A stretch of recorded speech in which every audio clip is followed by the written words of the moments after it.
In this mini-series, we document the journey of a young designer as he finds his way in the designed world. The young student Sam reunites with some old friends who have already finished their design studies and have been practicing design for some years. The trio embark on a road trip to reacquaint themselves with each other and share their views on design ethics.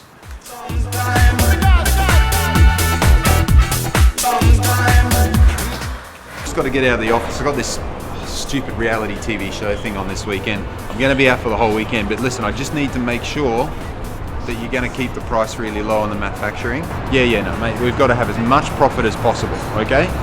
Yeah, mate, as much profit as possible.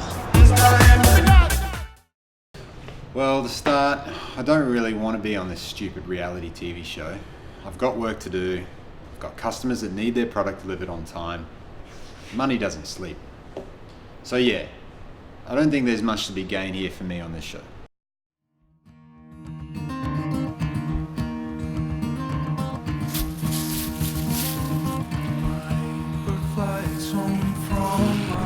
It's nature.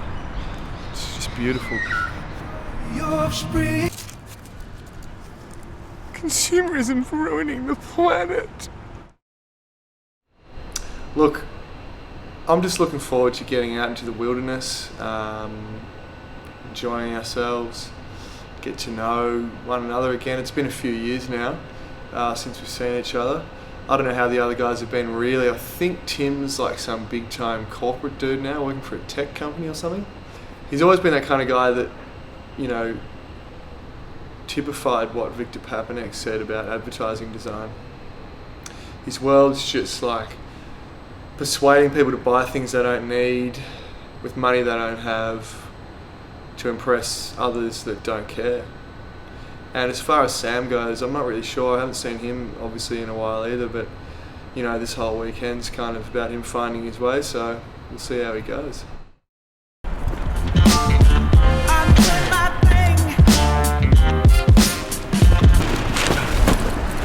Oh no, my sustainability! How am I going to get a good mark?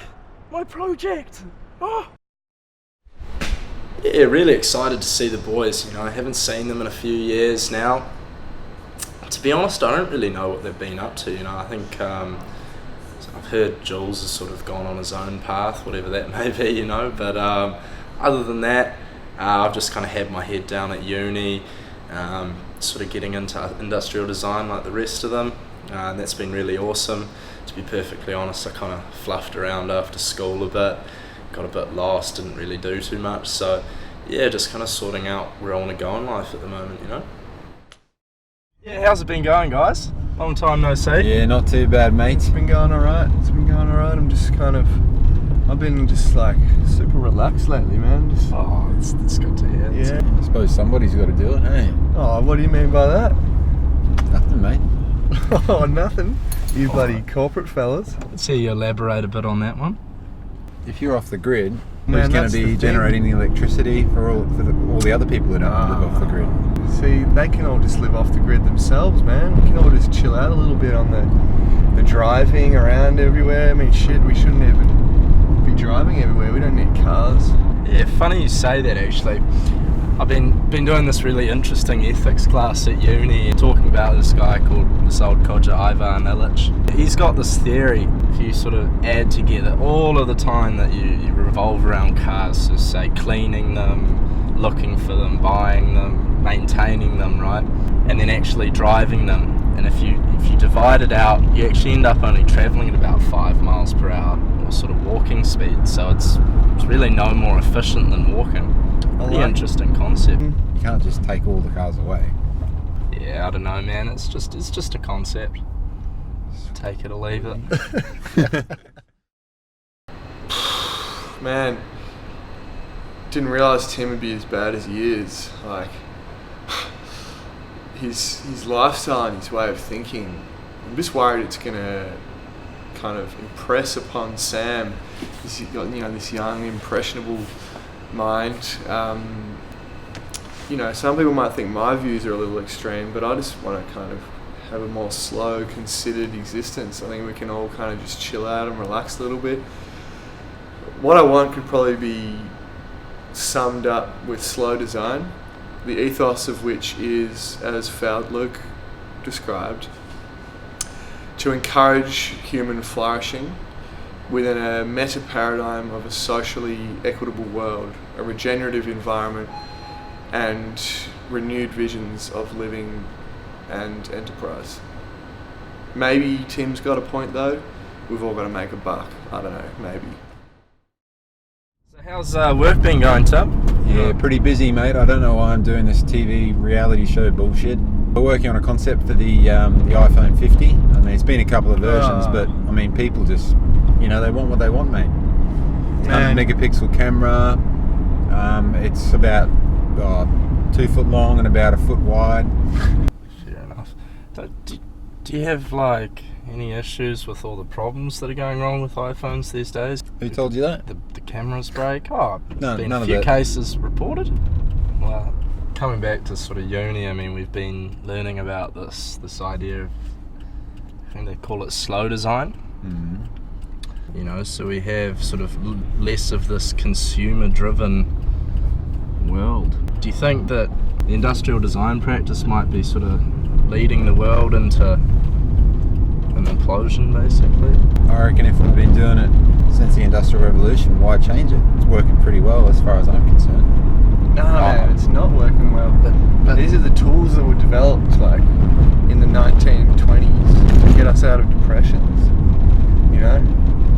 Yeah, They just essentially mean it's to just a pump means them to all an out. end. No? No, I don't think so. Did he say that? Really? Fuck me. Listen, I think it's just like, it's like Jordan Belfort said. There's no nobility in poverty. The kid's going to end up in the leaves like Jules if he doesn't smarten up. I got to give it to Jules though. Maybe he seems pretty relaxed. I wouldn't mind a bit less stress at work, but maybe it's the other leaves talking that Jules is having. You on your phone there, mate? Yeah. While you're driving? Mate, got people wanting their stuff delivered, lots of orders to get out. You're just trying to Business get it never all stops. this shit sent off before the camp, are you? Exactly. Come on, mate. Hey, so a quick fact I learned at uni today. 91% of people that have a phone have it within arm's reach of them 24/7. Sounds Even in about bed. right. How crazy is that? Make your life better? Yeah, I think so, mate. We live in a modern world. Got to have that stuff nearby, or it makes the world go around. We've got businesses to run. Look, the way I see it, Jules and Tim are prime examples of a failed system, one that refuses to recognise where it has gone wrong. Tony Fry's idea of defuturing sums it up nicely. Essentially, we're designing away our future through gross overconsumption. Industrial design is inherently implicated in unsustainability because it sought to stimulate consumption. It is because of this narrow-minded approach that we have failed to realise design's agency in this current crisis of overconsumption. I like the way Victor Papanek says it. We live in a society that penalises highly creative individuals for their non-conformist autonomy. This makes the teaching of problem-solving both discouraging and difficult. A student has massive blocks against new ways of thinking engendered by some 16 years of miseducation. All design tools and objects are sort of extensions of human abilities and tend to make life richer for us. But an awful lot of designs, especially ones in this country, make life a lot more inconvenient. Design must be more research-orientated, innovative, highly creative, cross-disciplinary and responsive to the people's needs and not to their whims. It needs to be less reactionary and more revolutionary. But that's just what I think, so, you know. In the next episode, tensions between Tim and Jules get to boiling point. Fuck, I could be in the office now. Out there in this shit. What the fuck is this hippie guy doing? Ah, nature, get in me.